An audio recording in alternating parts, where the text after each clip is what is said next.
Mesdames et messieurs, bonjour. Ravi de vous retrouver et bienvenue à cette nouvelle édition de notre programme Autour du monde concernant notre continent, l'Afrique. Et commençons l'édition d'aujourd'hui du lundi 5 juillet 2021 avec une tournée autour de la presse qui a mentionné l'Afrique.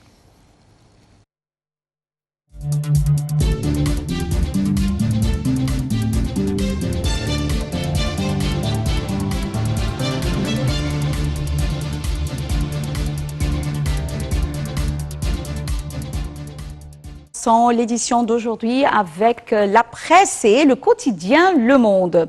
La France, dont plus de 5000 militaires sont déployés au Sahel, va reprendre ses opérations conjointes avec les forces armées maliennes. C'est ce qu'a annoncé vendredi dernier le ministère français des Armées.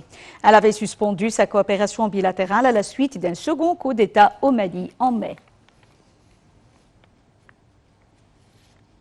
Enchaînons notre tournée de la presse avec le Figaro. Plus de 400 000 personnes ont franchi le seuil de la famine au Tigré, région du nord de l'Éthiopie en guerre depuis 8 mois. C'est ce qu'a prévenu un haut responsable de l'ONU. Le conflit du Tigré a connu un tournant majeur lundi 28 juin avec la prise de la capitale régionale Mekele par les forces loyales aux autorités régionales dissidentes issues du Front de libération du peuple du Tigré. Et passons au quotidien Le Point. Un naufrage s'est déroulé au large de la Tunisie. Au moins 43 personnes sont portées disparues après qu'un bateau transportant 127 migrants a coulé. C'est ce qu'a annoncé samedi dernier un responsable du Croissant-Rouge tunisien. 84 migrants ont été secourus et 43 autres ont disparu après qu'un bateau transportant 127 migrants a coulé au large de Zarzis, une ville du sud-est de la Tunisie, dans la nuit de vendredi à samedi. Retournons au Figaro où nous lisons « Le secrétaire général des Nations Unies, Antonio Guterres, a exhorté vendredi le Maroc et les indépendantistes sahraouis du Front Polisario à accepter le prochain candidat qu'il leur proposera pour le poste d'envoyé spécial de l'ONU au Sahara occidental après le refus récent d'une 13e candidature. »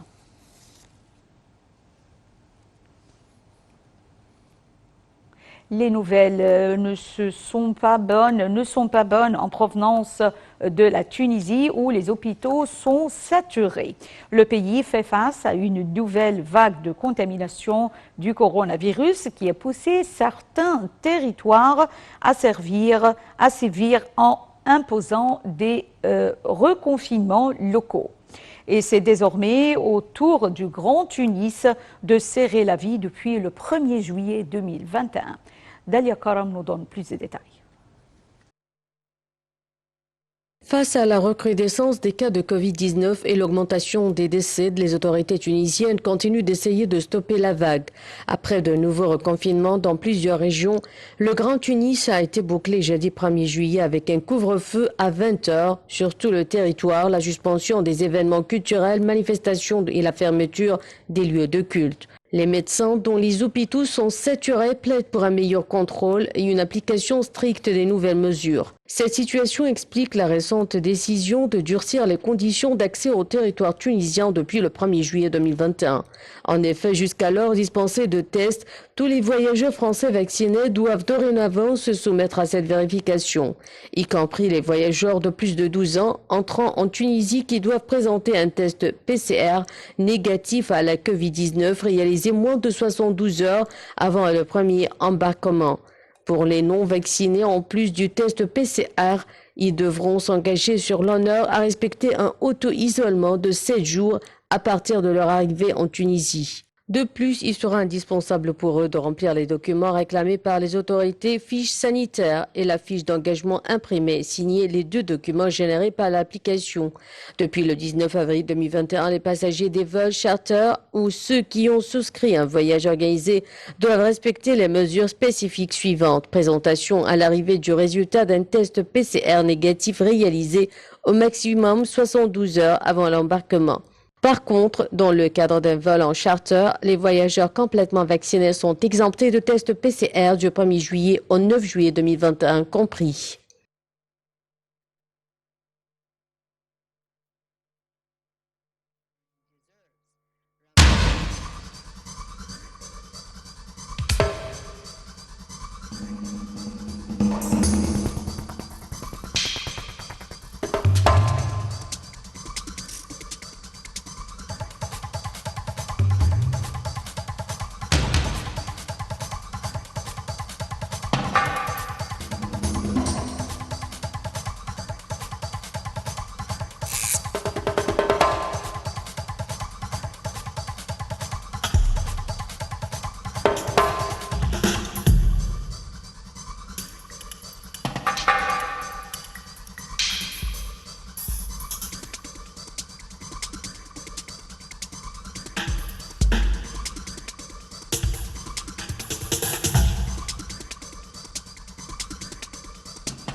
Un artiste togolais a essayé de transmettre aux jeunes, à travers la musique, des valeurs humaines, mais aussi la résilience, la confiance en sol et un meilleur avenir. Voyons ensemble.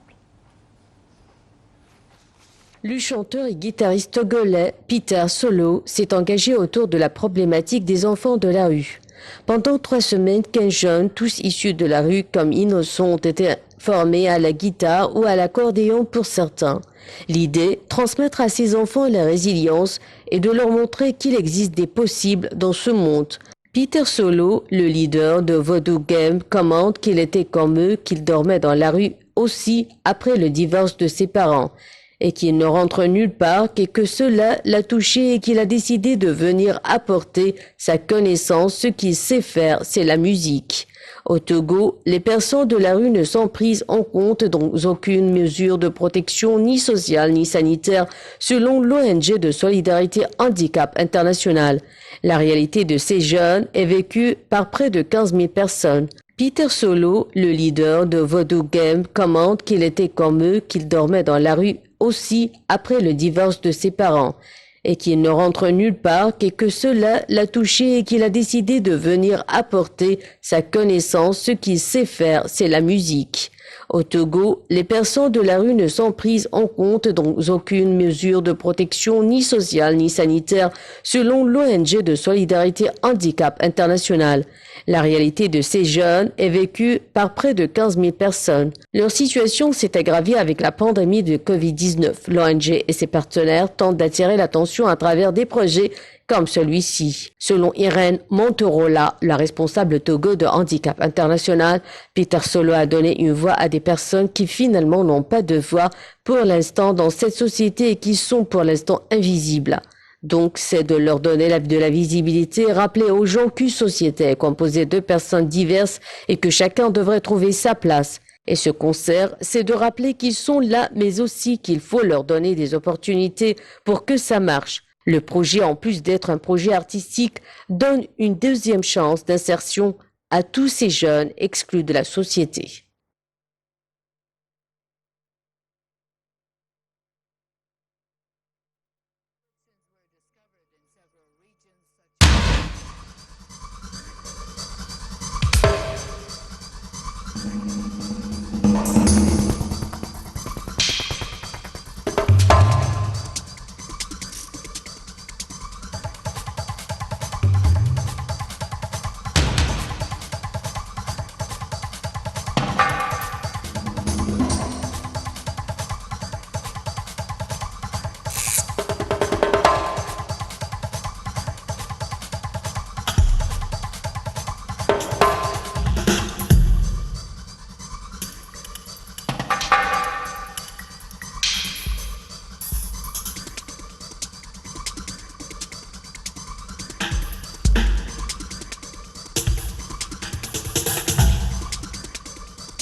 Alors, le club du cinéma parrainé par le Festival de Luxor du film africain en coopération avec le Fonds de développement culturel pour le cinéma d'animation en Afrique a célébré au Caire le 85e anniversaire de son lancement en Afrique.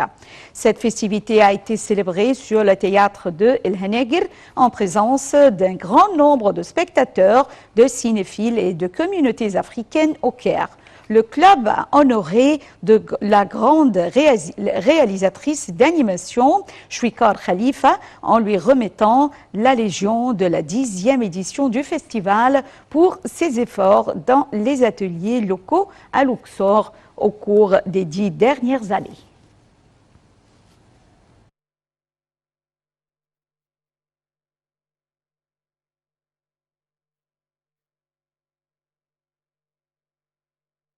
On arrive malheureusement à la fin de cette édition, de notre programme Autour du monde. Merci pour votre fidélité à Nile TV International. Restez avec nous. Bonne journée.